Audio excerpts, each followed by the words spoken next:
तावडेजी, नीलम गोरेजी, आपले उमेदवार शरद बनसोडेजी, सदाभाऊ खोत, विजयकुमार देशमुख मंचावर उपस्थित सर्व आपले सन्माननीय पदाधिकारी आणि या ठिकाणी उपस्थित सर्व माता भगिनी आणि बंधूंनो, आज या ठिकाणी नरेंद्रभाईंना ऐकण्याकरता आपण आलो.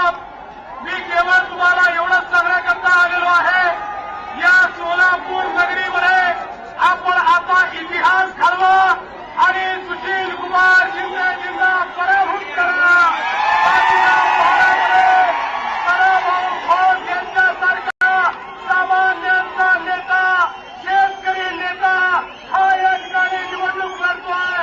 माझी विनंती आपल्याला सदाभाऊ खोत यांना देखील आपण निवडून द्या. महाराष्ट्राचे मुख्यमंत्री काल असं म्हणाले की माननीय मोदीजींनी विकासाच्या संदर्भात माझ्याशी चर्चा केली पाहिजे. पृथ्वीराज चव्हाण साहेब, एक गोष्ट लक्षात ठेवा, रणजी क्रिकेट खेळणाऱ्या खेळाडूनं T20च्या चॅम्पियनची आपली तुलना करू नये. आणि पहिल्यांदा देवेंद्र फडणवीस, विनोद तावडे यांच्याशी चर्चा करा आणि मग त्या ठिकाणी मोदीजींची चर्चा करण्याचा प्रयत्न करा. मी एवढंच आपल्याला सांगतो की आता शरद पवार साहेबांच्या राष्ट्रवादीची अवस्था अशी आहे, मागच्या वेळेस त्यांचे 8 लोक निवडून आले. 8 लोक म्हणजे त्यांची इनोव्हा पार्टी झाली. एका इनोव्हामध्ये बसू शकतील एवढे राष्ट्रीय पार्टीचे खासदार निवडून आले. पण यावेळी पवार साहेबांना असा धक्का द्या की त्यांची पार्टी इनोव्हा पार्टी नाही, त्यांची पार्टी ही नॅनो पार्टी झाली पाहिजे आणि बंधू भगिनींनो, मी आपला वेळ घेणार नाही. आपण मोदीजींना ऐकण्याकरता या ठिकाणी आलात आणि म्हणून एवढीच विनंती करतो, आपले शरद बनसोडे आणि सदाभाऊ खोत या दोघांनाही प्रचंड बहुमतानं आपण निवडून द्यावं एवढी विनंती करून माझं बोलणं संपवतो. धन्यवाद. जय हिंद, जय भारत. धन्यवाद देवेंद्रजी. ज्या वादळाचा विचार ऐकण्यासाठी सोलापुरातील जनता आतुर आहे, ते भारताचे भावी पंतप्रधान माननीय नरेंद्रजी मोदी यांना विनंती करतो, सोलापुरामध्ये समस्या निकट असलेल्या जनतेबरोबर त्यांनी संवाद करावा. माननीय नरेंद्रजी मोदी यांना विनंती करतो की त्यांनी उपस्थित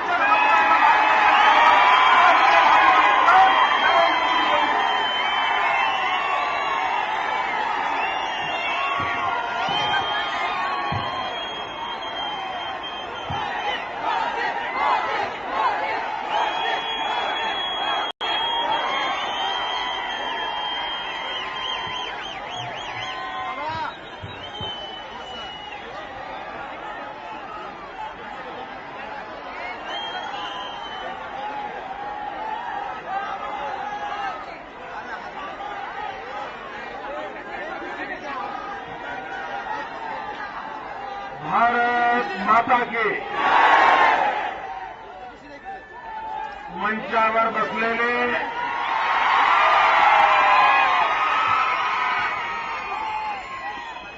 प्रदेश भारतीय जनता पार्टी अध्यक्ष श्री देवेंद्र फडणवीस जी, पार्टी के वरिष्ठ नेते श्री विनोद तावडे जी, भारतीय जनता पार्टी के लोकप्रिय प्रत्याशी, जुझारू युवा नेता भाई शरद बनसोडे जी, पड़ोस में माढ़ा चुनाव क्षेत्र के उम्मीदवार श्री सदाभाऊ खोत, मंच पर विराजमान सभी वरिष्ठ महानुभाव और विशाल संख्या में पधारे हुए भारत के भाग्य विधाता मेरे भाइयों और बहनों,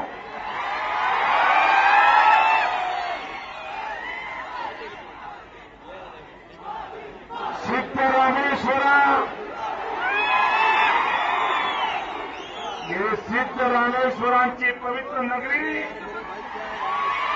सोलापूरला माझा नमस्कार.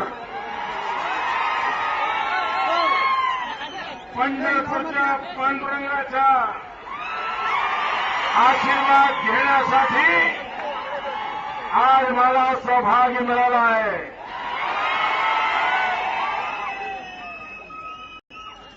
भाइयों बहनों,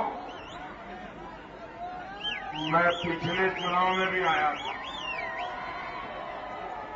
इसी मैदान में सभा की थी और बाद में यहां से मुझे कर्नाटक जाना था. लेकिन सोलापुर वालों का प्यार इतना ज्यादा था, इतना ज्यादा था कि मेरा विमान खराब हो गया और मुझे यहां रात को रुकना पड़ा था. भाइयों बहनों, ये जो जन सैलाब है और मैं देख रहा हूं कि हजारों की तादाद में अभी भी लोग आ रहे हैं. भाइयों बहनों, हमने चुनाव सभाएं बहुत की है. हमने भारत में कोने कोने में जाने का सौभाग्य भी पाया है. लेकिन भाइयों बहनों, इस चुनाव में जो जनता जनार्दन का मिजाज है, ये मिजाज देखते ही बनता है. भाइयों बहनों, देश की जनता ने तय कर लिया है, ये कांग्रेस, ये एनसीपी, इनका अहंकार, इनकी भाषा, उनका व्यवहार ऐसे कर रहे हैं कि उनके लिए जनता जनार्दन जैसे गुलाम है, गुलाम है. भाइयों बहनों, इनको समझ आने की जरूरत है. यह देश लोकतंत्र है, लोगों की ताकत से सरकारें बनती हैं. ये लोगों को आंखें दिखाने का वक्त अब चला गया.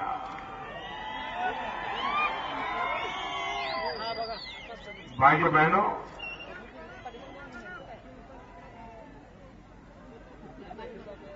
कोई मुझे बताए ऐसा कौन सा कारण है कि दिल्ली में सरकार को दोबारा बिठाना चाहिए. आप मुझे भाई बताइए, बिठाना चाहिए क्या? सबके सब बताओ, बिठाना चाहिए क्या? आपका इस सरकार पर रत्ती भर भी भरोसा है क्या? जरा भी भरोसा है क्या? इन्होंने आपका विश्वास तोड़ा है कि नहीं तोड़ा? उनके अहंकार ने आपको अपमानित किया है कि नहीं किया? मैं जरा धनकर समाज को पूछना चाहता हूं. मेरे धनकर समाज के भाई बहन बताइए, ये सुशील कुमार शिंदे ने आपको वादा किया था, जरा जवाब दो. वादा किया था? शरद पवार ने वादा किया था? लिखित में वादा किया था? क्या आपकी इच्छा पूरी की? आपकी इच्छा पूरी की? आपसे धोखा किया कि नहीं किया? आपसे वादा तोड़ा कि नहीं तोड़ा? इतने बड़े समाज को वचन दे करके चुनाव में वोट ले लेते हो और बाद में धनकर समाज को अपमानित करते हो, उनको मिलने का वक्त नहीं देते हो. अगर आप में हिम्मत थी तो उनको वादा करने की जरूरत नहीं थी, उनके गांव पर नमक छिड़कने की जरूरत नहीं थी. लेकिन भाइयों बहनों, ये चुनाव जीतने के लिए झूठे वादे करना, ये कांग्रेस की फितरत है। भाइयों बहनों, यहां पड़ोस में हमारे शेतकरी पार्टी के उम्मीदवार चुनाव लड़ रहे हैं। विशल बजाते हैं, विशल बजाते हैं। तो हमारा भाई राजू सेठी किसानों के लिए लड़ता रहता है। और इस बार हम सब मिलकर के किसानों के कल्याण के लिए इस चुनाव के मैदान में लड़ रहे हैं। भाइयों बहनों, मुझे बताइए, इस सोलापुर में टेक्सटाइल इंडस्ट्री में दम है कि नहीं है? यहां के बुनकरों में ताकत है कि नहीं? जरा मुझे बताइए, है कि नहीं है? ये शिंदे जी, आप देश के गृह मंत्री हो,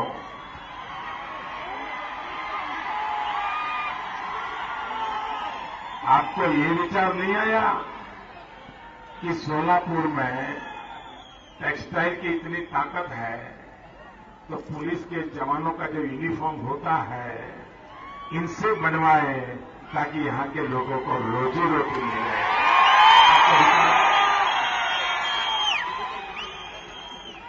ये विचार उनको नहीं आ सकता, नहीं आ सकता मित्रों। इनको दिन रात एक ही विचार आता है, मैडम को खुद कैसे रखें।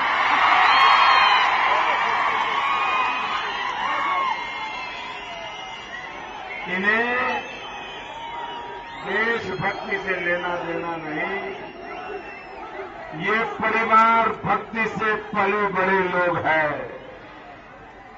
भाइयों बहनों, अब जनप्रतिनिधि वो होना चाहिए जो जनता की भक्ति करता हो और देशभक्ति में डूबा हुआ हो। जो देशभक्ति के बजाय परिवार भक्ति में लीन है, वे कभी भी आपका भला नहीं कर सकते। अरे कांग्रेस पार्टी कैसी है? बड़ी कमाल की पार्टी है। अगर आप किसी के यहां नौकरी करते हो, अगर आप कहीं किसी के यहां नौकरी करते हो और अगर बराबर काम नहीं किया तो क्या करता है? नौकरी छुट्टी कर देता है कि नहीं कर देता है? नौकरी में छुट्टी हो जाती है ना। कांग्रेस पार्टी ऐसी है कि अगर आप बराबर काम न करो तो प्रमोशन मिलता है, प्रमोशन मिलता है। और कुछ टायर ऐसे होते हैं जो किसी भी गाड़ी में फिट हो जाते हैं। ये परिवार की कैसी भक्ति होगी? मुख्यमंत्री तो शिंदे जी, कैबिनेट मंत्री तो शिंदे जी, गवर्नर तो शिंदे जी, पार्टी पदाधिकारी तो शिंदे जी। एक परिवार का इनके प्रति इतना प्रेम क्यों है भाई? ये प्रेम इसलिए है कि इनको बाकी कुछ आए या ना आए, मुस्कुराना जानते हैं। और दूसरा, बहुत बढ़िया ढंग से परिवार की भक्ति करते हैं। जब प्रसाद चढ़ाना होता है तब प्रसाद चढ़ा देते हैं, जब आरती करनी होती है तब आरती कर देते हैं। भाइयों बहनों, इनको आपकी परवाह नहीं है। जब तक परिवार खुश है, शिंदे जी की दुनिया सलामत है। लेकिन शिंदे जी, अब वक्त बदल चुका है। अब नई पीढ़ी मैदान में आई है, नौजवान जाग चुका है। उसे तो कंधे से कंधा मिलाकर उसके काम करने वाले लोगों की जरूरत है, राजनीतिक गोटियां बिठाने वालों की जरूरत नहीं है। भाइयों बहनों, मैं आप सबसे आग्रह करने आया हूं, आप मुझे कहिए, आजादी के 60 साल के बाद लोगों को पीने का पानी मिलना चाहिए कि नहीं मिलना चाहिए? अगर ये पानी नहीं मिला है तो जिम्मेवार कौन? जिम्मेवार कौन?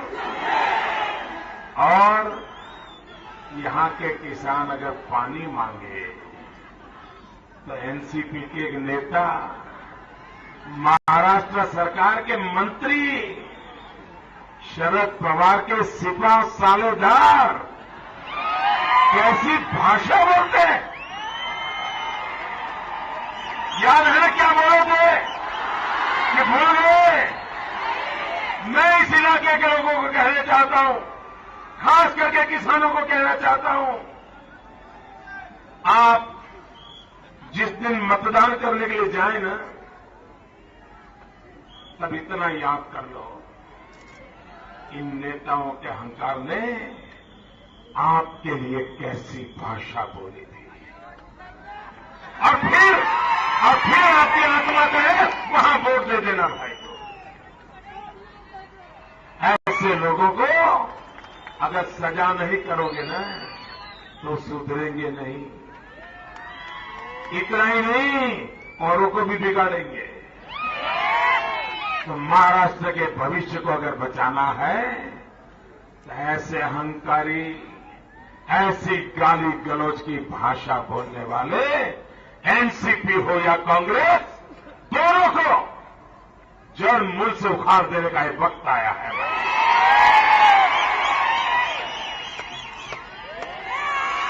भाइयों बहनों,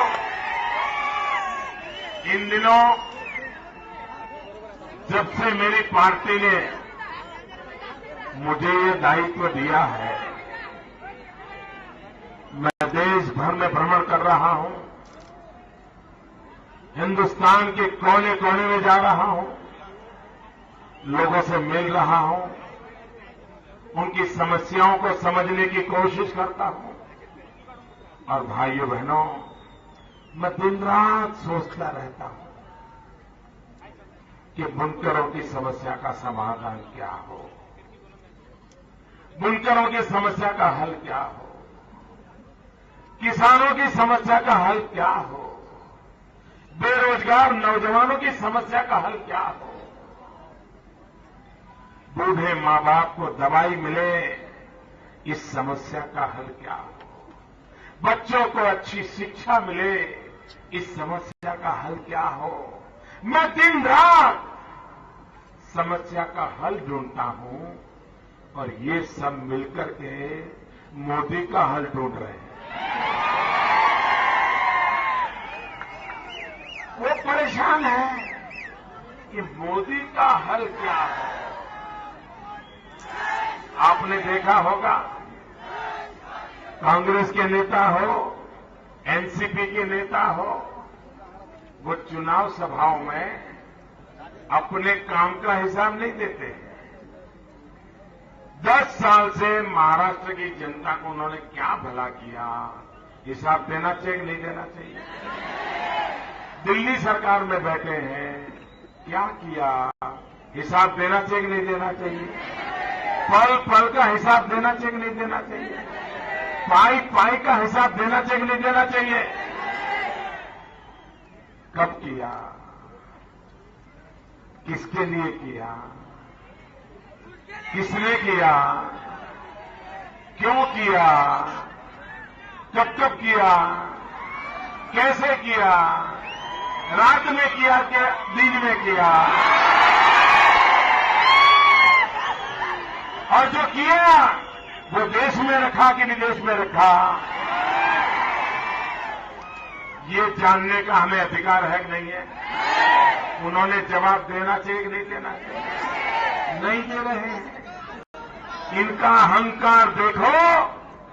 दिल्ली सरकार का एक भी व्यक्ति, उस पार्टी का एक भी व्यक्ति हिंदुस्तान में जाकर के अपने कामों का हिसाब नहीं दे रहे हैं।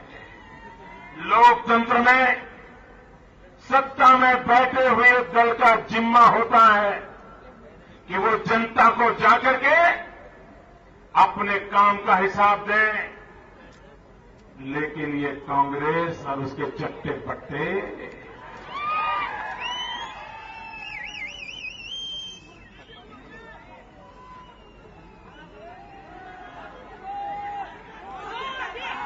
इनका अहंकार सातवें आसमान पर है भाइयों। इसलिए वो लोकतंत्र में जनता को हिसाब देना अपनी जिम्मेवारी नहीं मानते। आप मुझे बताइए, ये कांग्रेस पार्टी एनसीपी की दिल्ली सरकार ने, मैडम सोनिया जी, शहजादे जी, क्या आपने 2009 के चुनाव में 100 दिन में महंगाई कम करने का वादा किया था? भाइयों बहनों, वादा किया था? 100 दिन में महंगाई कम करने का वादा किया था? जिनको महंगाई परेशान करती हो वो जरा जवाब दें। जिनको परेशान नहीं करती हो मत दो। 100 दिन में महंगाई कम करने का वादा किया था। महंगाई गई? महंगाई कम हुई? महंगाई बढ़ी? भाइयों बहनों, उन्होंने वादा तोड़ा कि नहीं तोड़ा? तो मेरे सोलापुर के भाइयों बहनों, इनसे नाता तोड़ोगे कि नहीं तोड़ोगे? अरे जो वादा तोड़े इनसे नाता तोड़ो, ये समय की मांग है भाई।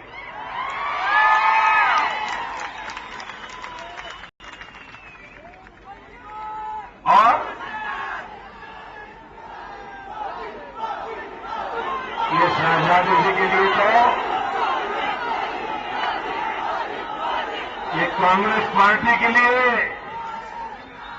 गरीबी जो है ना, गरीबी वो एक टूरिज्म का हिस्सा है। वे वीडियो वालों को लेकर के जाते हैं, कैमरा वालों को लेकर के जाते हैं, फोटोग्राफर को लेकर के जाते हैं, फिर गरीब के घर में जाते हैं, नीचे बैठते हैं और गरीब का भी खा जाते हैं,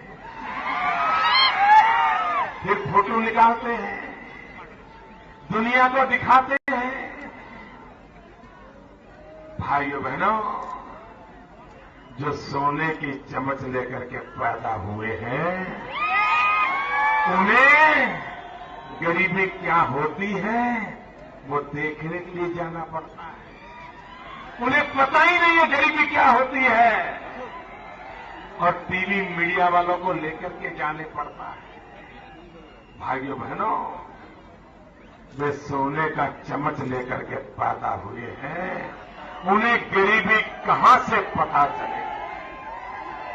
घर में रात को चूल्हा न जले तो बच्चे कितने बेचैन होते हैं। ये सोने का चम्मच लेकर के जो पैदा हुए उनको कहां पता चले?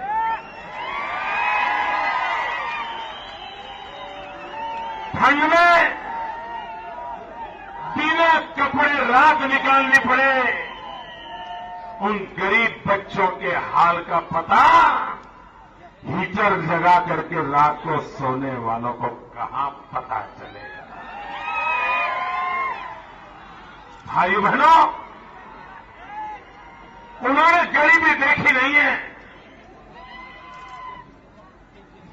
मेरा तो जन्म ही गरीबी में हुआ है।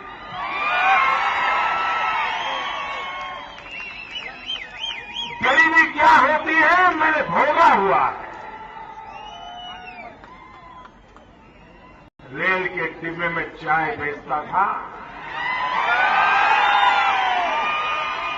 और कभी किसी ग्राहक को चाय ठंडी हाथ में आ जाए तो गुस्सा करके के गिलास फोड़ देता था, एक चाटा मार देता था। बचपन ऐसे गुजारा है। इसलिए भाइयों बहनों, गरीबी क्या होती है ये हम भली भांति जानते हैं। और इसलिए भाई बहनों, हम जिएंगे तो भी गरीबों की भलाई के लिए, हम जूझेंगे तो भी गरीबों की भलाई के लिए, और अगर जरूरत पड़ी मरने की तो मरेंगे भी गरीबों की भलाई के लिए।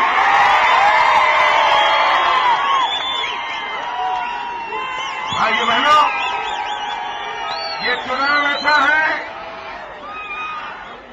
एक तरफ वो है जो सोने का चमच लेकर के पैदा हुए, दूसरी तरफ वो है जो चाय बेचते बेचते बड़ा हुआ है, एक तरफ वो है जिनके पिताजी प्रधानमंत्री, दादी प्रधानमंत्री, नाना प्रधानमंत्री, दूसरा वो है जिसके परिवार को पंचायत क्या होती इसका पता तक नहीं था। भाइयों बहनों, वो नामदार हैं, मैं कामदार हूं। मेरे सोलापुर के, मेरे माणा के भाइयों बहनों, आप मुझे बताइए, आपको नामदार चाहिए कि कामदार चाहिए?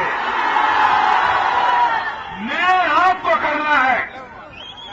अगर आपको कामदार चाहिए तो मैं आपकी सेवा में हाजिर हूं। अगर आपको नामदार चाहिए तो उनकी सेवा करने में लगे रहो। भाइयों बहनों, 60 साल तक आपने शासकों को चुना है।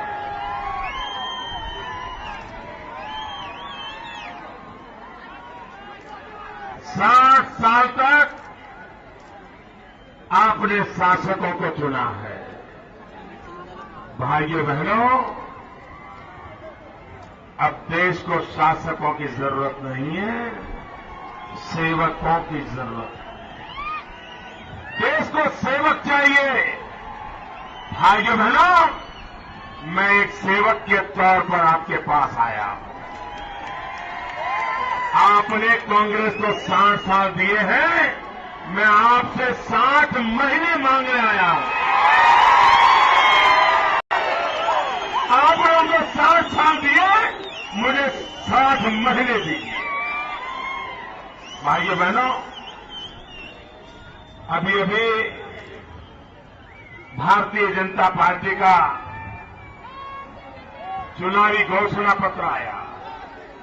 मेरे किसान भाइयों बहनों, आपकी एक मांग जो हिंदुस्तान की किसी सरकार ने मानी नहीं है, उस मांग के संबंध में भारतीय जनता पार्टी ने अपने चुनाव घोषणा पत्र में कहा है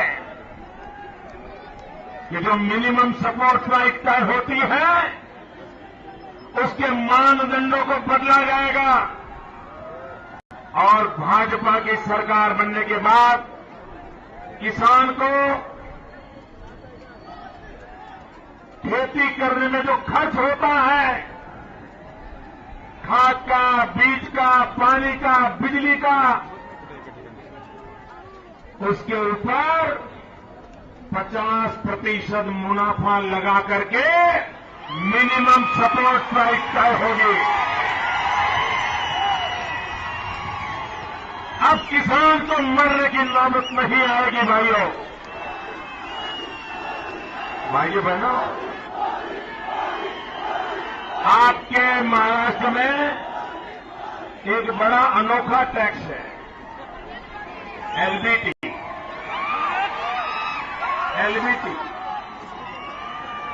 भाइयों बहनों, ये एलबीटी कुछ नहीं है, ये लूटो बांटो टैक्स है।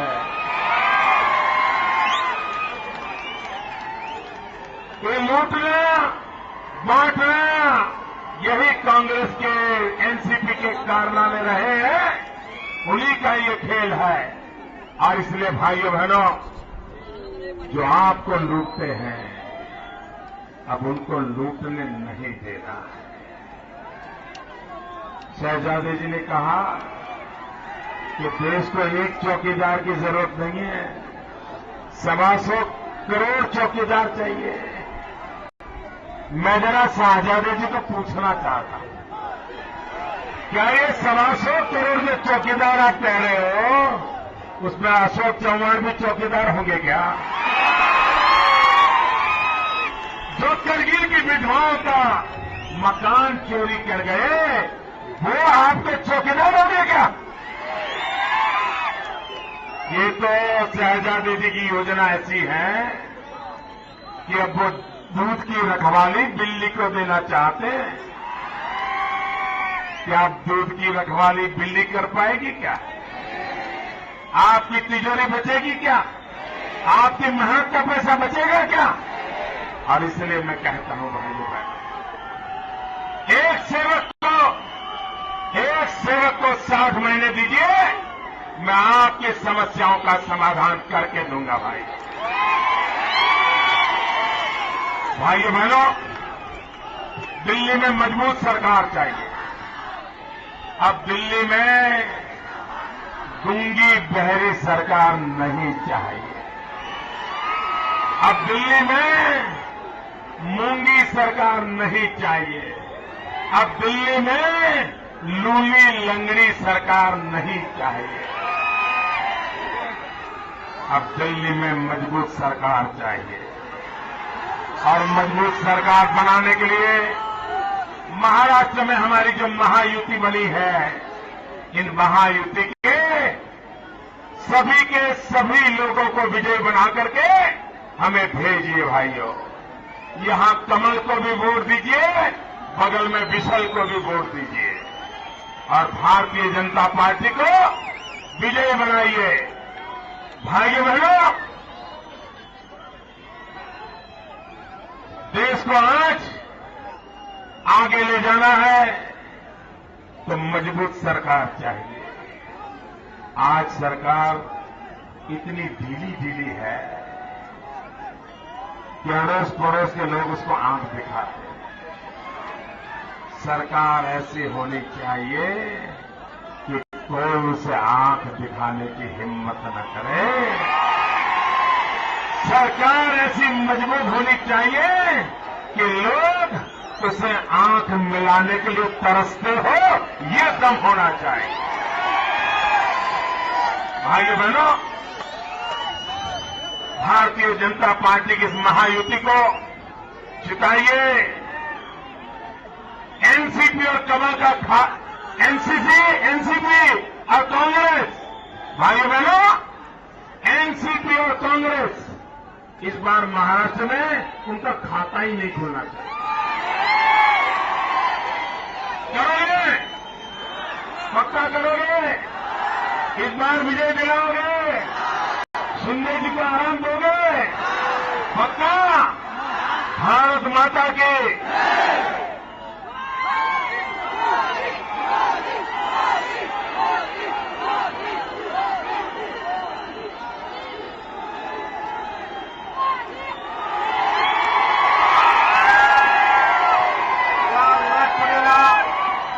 सोलापूर शहर जिल्ह्यातील जनतेने जो अभूतपूर्व प्रतिसाद दिला, जो प्रेम आणि विश्वास दाखवला, सोलापूरकर जनतेचं महायुतीच्या वतीनं मनपूर्वक आभार मानतो। येत्या 17 तारखेला प्रचंड मतांनी दोन्ही उमेदवारांना विजय केला असा आशावाद व्यक्त करतो। सगळ्यांचे पुन्हा एकदा आभार मानून आजची सभा संपली असं जाहीर करतो। धन्यवाद।